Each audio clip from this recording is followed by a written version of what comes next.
médecin accueillant beaucoup de personnes victimes de violences sexuelles, c'était d'avoir la notion qu'il y avait des parcours de soins qui étaient peu efficaces et ou beaucoup trop longs, comme on l'a dit ce matin, avec parfois des personnes qui avaient 10 ans, 15 ans, 20 ans, 30 ans de thérapie ou de psychanalyse et qui n'étaient pas réparées. Et la raison pour moi en était l'oubli du corps, donc je pense que Sabine vous a un petit peu éclairé sur le sujet. Et une deuxième raison en était que on parle beaucoup de colère au sujet des personnes victimes de violences sexuelles, mais en fait moi j'aime bien parler d'envie de meurtre, parce qu'il y a quelqu'un qui vous a tué et on a envie de le tuer. Et je pense, et j'en fais un critère de guérison, qu'il est important d'aller contacter ces envies de meurtre pour pouvoir guérir. Et d'autre part, l'escrime a un atout, c'est que vous pouvez travailler en individuel et que vous pouvez aussi travailler par équipe et mettre en place en plus un atelier thérapeutique conçu comme un atelier de groupe. Cela permettait non seulement de mettre les personnes en synergie, mais également de rompre l'isolement qui est quasi systématique chez les personnes victimes de violences sexuelles, même si cet isolement n'est pas toujours visible, parce qu'on peut faire beaucoup d'esbroufs. Donc en 2012, on a créé cet outil avec, entre autres, Boris, Olivier, Marie-Blanche, Martine qui n'est pas là. On était un peu précurseurs finalement sur le sujet, et l'idée c'était d'utiliser les spécificités de l'escrime et du sabre, parce qu'il y a 3 armes, mais on travaille au sabre. Pourquoi ? Parce que le sabre est une arme rapide, et c'est justement une arme qui empêche de passer par le cerveau finalement. Il faut être dans l'instinct. Alors, je vais vous saluer tout à l'heure, là, les gens de la Fédération française d'escrime, mais voilà pourquoi le sabre. Et il y a une multitude de transferts qui peuvent être faits, donc ça c'est extrêmement intéressant pour les thérapeutes, de transferts en verbal et non verbal. J'en dis juste quelques-uns, mais plus on avance dans ce projet et plus on s'aperçoit de la puissance de l'escrime pour faire des transferts thérapeutiques. Donc bien entendu, il y a une piste avec des limites, il y a un système de protection, il y a un masque. Il y a un masque, vous avez vu à la télé qu'il y avait des masques transparents maintenant, mais on va revenir en arrière parce qu'ils sont dangereux. Mais en tout cas, pour les personnes standards, on va dire, on tire avec un masque grillagé, ce qui veut dire que vous ne voyez pas la personne en face et que vous pouvez faire tous les transferts en face. Il y a des règles, il y a du respect, il y a de l'attaque, il y a de la défense, et même dans les terminologies qu'on utilise, tous les transferts se font. Cela oblige également à être dans son corps, à sentir, à ressentir, à projeter, à extérioriser. Et ce que est très important pour moi, c'est qu'on ne peut pas blesser, d'abord parce qu'on tire avec des tenues qui font du 850 newtons à peu près, et surtout que l'escrime c'est l'art de la distance, donc on ne doit jamais être en contact avec son adversaire.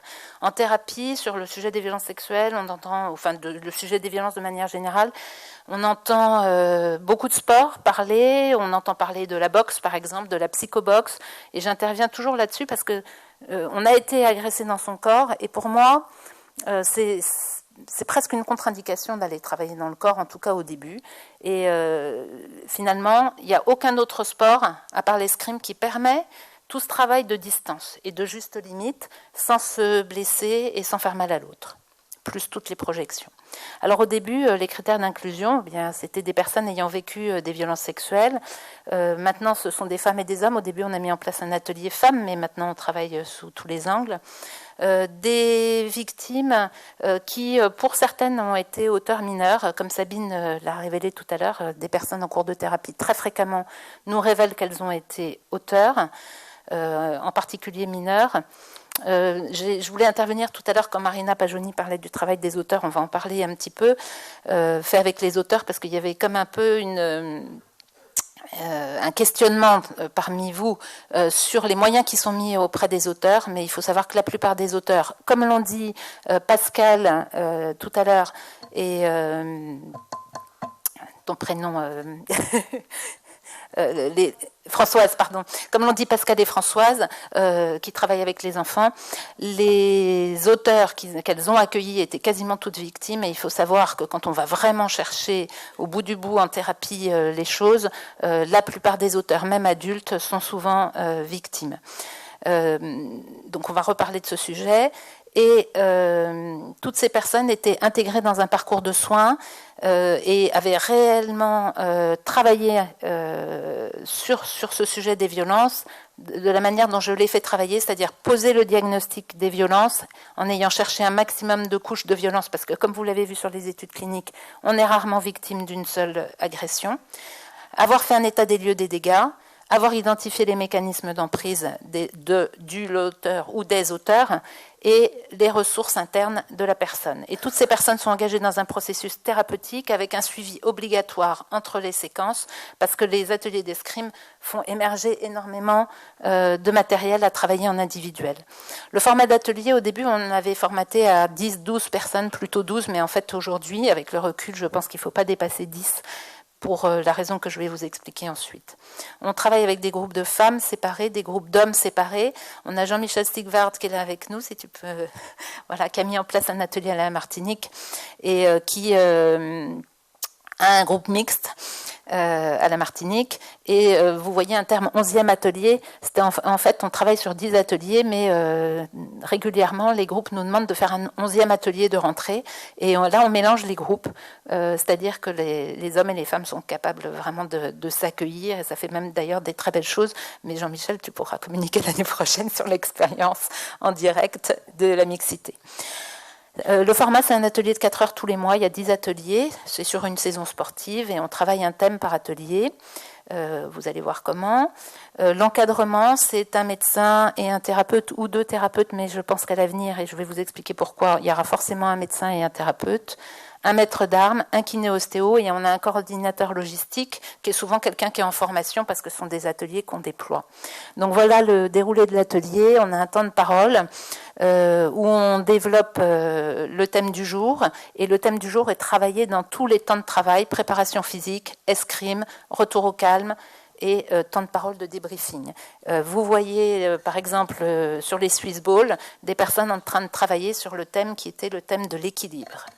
Voilà les 10 thèmes que nous travaillons. Je ne vais pas avoir le temps de les détailler aujourd'hui, mais on revient à la base, aux limites et aux bases. Mais voici les 10 thèmes qui sont travaillés et qui permettent d'aller à la réparation. Jean-Michel, c'est complètement up-to-date puisque c'est la Martinique, là-haut. On a des objectifs définis de travail. Les personnes définissent leurs propres objectifs, elles mettent sous enveloppe leurs objectifs et on leur rend au 10e atelier. Les équipes médicales et thérapeutiques ont des objectifs aussi. Et les personnes font des évaluations sur quelques paramètres avec des échelles visuelles analogiques. Donc, comme vous le voyez, au premier atelier, au 5e atelier, au 10e atelier, ça nous permet, nous, les soignants, un petit peu de suivre ce qui se passe.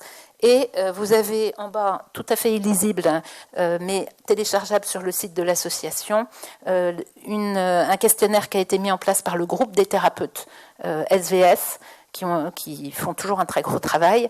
Et ce questionnaire analyse différents paramètres. C'est un questionnaire en fait spécifique de l'évaluation des dégâts des violences sexuelles et des parcours de réparation. Il n'en existe pas au monde. On est en train de l'utiliser dans l'étude épidémiologique et on essaiera de le valider au niveau international. Les résultats, donc là, je vous ai juste mis quelques résultats, par exemple, ce que ça donne pour certaines personnes sur, par exemple, le bien-être physique, le bien-être moral, la confiance en soi. Vous verrez que parfois, on a des diminutions d'évolution, en particulier aux ateliers 5, parce que justement, on va remuer beaucoup de choses et parfois, il y a moins de bien-être, c'est très clair, et c'est justement tout le matériel qu'on fait travailler. Mais dans l'ensemble, il y a des progressions assez spectaculaires. À ce jour, donc 77 personnes ont été enrôlées dans les ateliers, 30 ont fini un cycle, 47 sont en cours. Dans l'ensemble, tout se passe bien. Tout se passe bien, c'est un outil extraordinaire et qui permet une amélioration de qualité de vie, ça c'est très clair. La plupart du temps, tous les objectifs sont tenus et largement dépassés. On a une remise dans la vie, de nombreux repositionnements professionnels et une diminution drastique des coûts de santé. Les patients ont un questionnaire d'évaluation à remplir qui nous permet de progresser. Et en synthèse, 5 minutes, mais je vais faire plus court. En synthèse, Très important cet atelier pour revenir dans le corps. 1 minute. C'est l'élasticité du temps. Très important pour contacter les envies de meurtre. Apprendre à lâcher prise, ça c'est fondamental parce que c'est une des choses les plus difficiles aussi à obtenir dans le travail thérapeutique. Et là, entre autres, parce qu'on remet les personnes dans l'instinct. On intègre petit à petit les thèmes travaillés. On se resocialise aussi à travers le groupe, et le groupe est quelque chose d'extrêmement puissant, on y trouve de la force. On répare également son corps, et là vous voyez en l'occurrence c'était Sabine qui était en train de donner un soin en satellite, et la confiance. En particulier, ça c'est très important. Un petit mot pour dire que nous avons mis en place un atelier en milieu carcéral pour les auteurs, mais qui ont été anciennes victimes. Donc c'est un atelier qui est en cours. Je dirais qu'il produit les mêmes miracles que ce qui se passe en milieu ouvert. Donc on avait déjà l'expérience d'auteurs avec nous, auteurs mineurs, donc de victimes mais auteurs mineurs. Là c'est très très puissant parce que les personnes sont en milieu carcéral, donc ça veut dire qu'elles ne repartent pas bosser en sortant. Elles sont avec elles-mêmes et elles vont beaucoup plus vite que les autres personnes. Ça, on vous en reparlera un petit peu plus tard. Mais ce qui est très important aussi, c'est on est très touchés, les gens qui travaillons, par le fait que la société occulte et ne veut pas entendre que les auteurs ont été victimes. Et ce protocole, en fait, est prévu sur 2 ans, avec une première année qui prend en charge le côté des victimes, qui prend en charge la victime, et après qui va réparer les dégâts de l'auteur. Le coût d'un atelier, c'est extrêmement coûteux, puisque vous avez compris qu'on était plusieurs intervenants, qu'il y a du matériel, etc. Il faut louer des locaux, etc. etc. Donc c'est très compliqué. On poursuit le déploiement. Il y a une technicité importante dans cet atelier. Donc Véronique, tu vas pouvoir lever ton bras aussi. Véronique, médecin de la Fédération française d'escrime. Je travaille avec Véronique pour qu'il y ait une double labellisation ATP, parce que ce que je ne vous ai pas dit, c'est ce projet est porté par une association dont je suis présidente qui s'appelle Active ton potentiel, mais c'est ATP et SVS, et donc la Fédération française d'escrime. Je parlais tout à l'heure du fait qu'il fallait sans doute qu'il y ait un médecin systématiquement on board. Pourquoi ? Parce qu'on va demander une autorisation, une ALD 31 de remboursement à 100% des frais de sécurité sociale, y compris pour ces ateliers. Je salue Florence qui est venue spécialement de Londres, qui devrait mettre en place en Angleterre cet atelier peut-être l'année prochaine. Vous pourrez vous connecter les filles.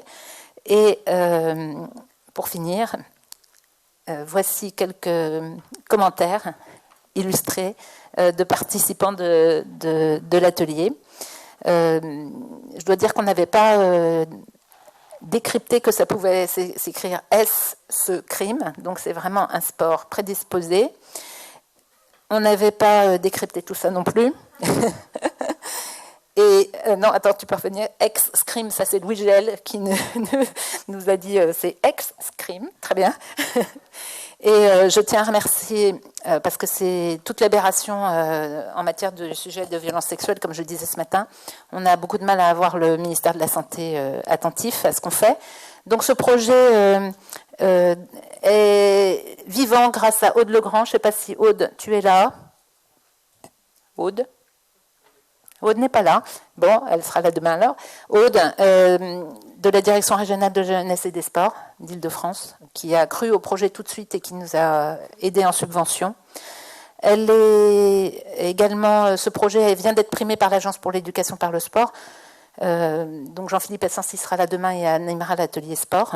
La Fédération française d'escrime n'a malheureusement pas beaucoup de sous, mais il y a du support logistique. Et puis Delphine, qui travaille, Audrey, vous pouvez lever la main, qui travaille avec nous donc sur le projet en milieu carcéral. Et donc le comité départemental olympique et sportif nous soutient également, y compris financièrement. Donc merci à toutes ces personnes qui font que cet atelier existe et se déploie jusqu'à la Martinique. Merci.